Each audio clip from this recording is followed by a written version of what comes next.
All right, well then let's move into a full game 7 talk right now. Obviously we kind of completely discounted the Pacers in a sense here going into game 6, but now this feels like anybody's game. I don't know if you have a lean, anything that you're watching for this, winner take all game here.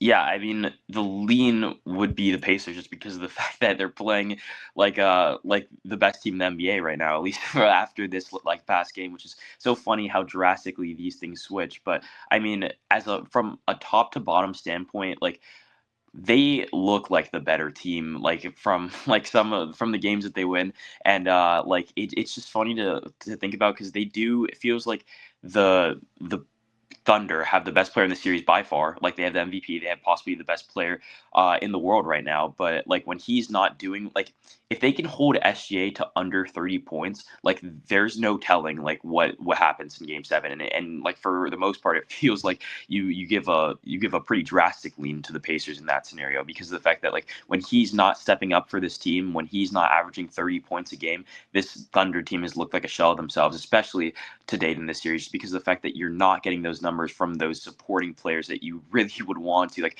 Isaiah Joe and Casey Wallace and all these players that you've just heard their names like ring for the last couple months, if you want to say that. Alex Caruso has just not had a good series in totality. He had a good front end of the series, but the last couple games especially has not been very good. So when you look at all these factors coming into this game, if Shea namely and then Jalen Williams can't give you those insane games, then this game could honestly be a blowout for the Pacers, which is crazy to think about because going into Game 6, you'd think that the lean was completely with Oklahoma City, but now I just can't discount the Pacers at this point.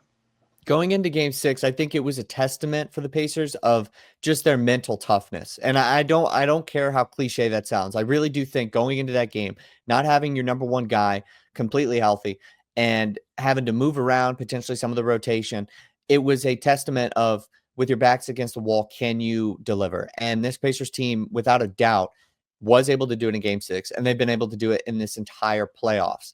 For Oklahoma City, it is a different ball game to go into game 7 having a chance to have already been able to close out this series. I saw a stat this morning where it said the last 3 teams that forced the game 7 in the NBA finals won. So that goes to the 2010 Lakers, the 2013 Heat, and the 2016 Cavs. And I can look at all 3 of the teams that they win against where they're up against a massive amount of just it just feels like almost insurmountable pressure, right? Because the 2010 Celtics like are a really good team, and that game 7 in 2010 was really ugly, but they had so many greats that it didn't feel like the moment was too big. The Lakers were able to just pull it out, and they had they were the defending champs as well, and they'd already played in another finals, and it just they were the ones who came out on top. For the 2013 Spurs, like they had the Larry O'Brien like off to the side. Like everybody already knows like the amazing Ray Allen shot, everything like that. But they came back and they were tough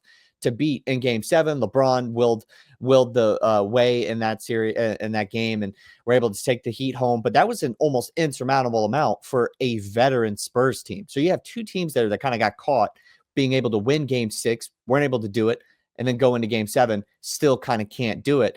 And then the 2016 Warriors, 73-9, obviously, say what you will about maybe any of the injuries that they were dealing with and Draymond Green getting suspended, what have you. The Cavs, unbelievable. And I still think that Warriors team had an amazing amount of mental strength and mental toughness, and they still weren't able to pull it out. And these games are close. All of these games are close, but still weren't able to do it. Is OKC even on the level yet of those teams? Like those, all of those teams have been in the finals before. I just, it's almost insurmountable.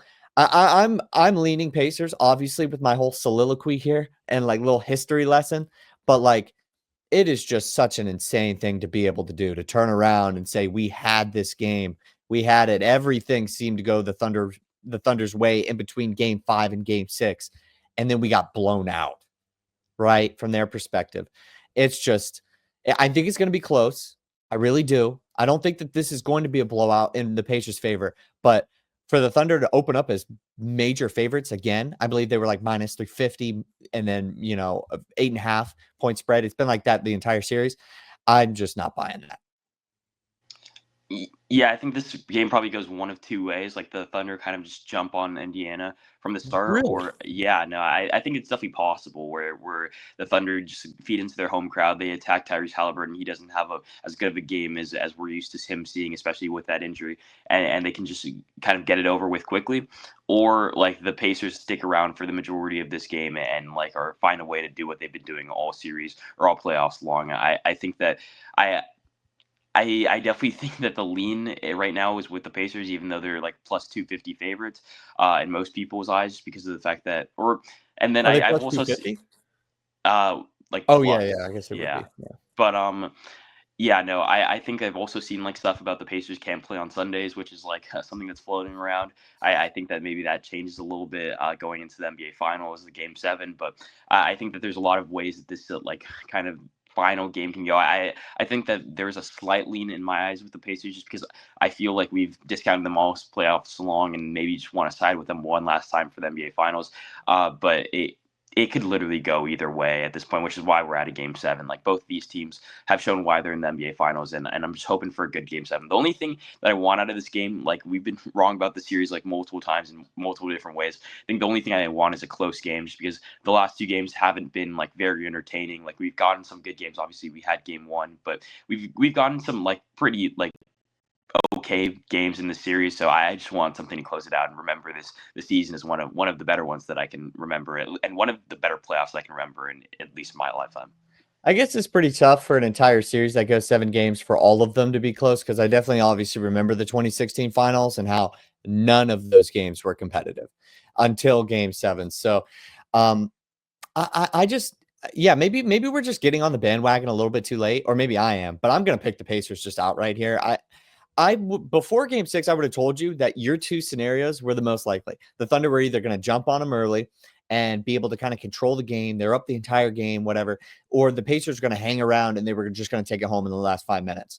I now see this other possibility where the Pacers can jump on them, and that with Tyrese Halliburton having been hurt in Game 6 gives me a lot more confidence in this Pacers team. They've just shown time and time again that they can win these games when they really need to. And hey, look, I'll give it to the Thunder. Like they've already dealt with the Game 7 in these playoffs, so they at least have that under their belt. It's not like they're an inexperienced team by any means. And also, this is the first Pacers, the first finals for the Pacers. So I just don't. I hope for a good game too. Like I am rooting for that as both of us are not fans of either of these teams in a sense. I'm hoping for a great game, but I think I really do strongly lean to the Pacers. I think they're going to win this. Okay, so the Thunder That's why probably that's win the my NBA official pick. Finals on Sunday. Huh? The Thunder probably win the NBA Finals on Sunday.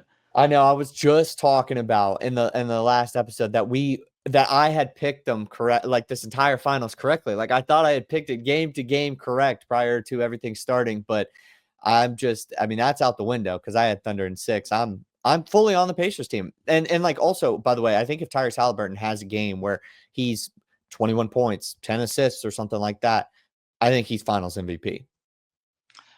Yeah, it'd probably be hard to fight at that point just because of the fact that, like, in that scenario, he probably directly contributes to that win, and like that would mean that he like essentially won them 2 of the 4 finals games. And like, can you say that about like either the? I mean, Pascal Siakam has been like He's pretty been good in. so consistent. Like he's been there the whole Yeah, time. I think that's like the only other real case you could make, just because of the fact that like Obi Toppin is like their third leading scorer at this point, but are you going to give him Finals MVP based off like some of the lows in the series? Probably not. TJ McConnell has like really come on, but I don't think you can give him Finals MVP either. So it really is between Pascal Siakam and Tyrese Halliburton. So I think based off consistency, it'd be Pascal Siakam. If Tyrese Halliburton comes out and has a spectacular like 20 I want to say like 25 and 10. Like it has to be a little bit more than 20 plus and 10. Or it depends on how it comes to, but like it probably if Tyrese Halliburton has 20 and 10 and is like the direct driver into winning the series, then you give it to Tyrese. What if Tyrese Halliburton scores 3 points for the entire game, but it's the game-winning three? Yeah, okay. It's like definitely a possibility, but I think you go Pascal in that situation.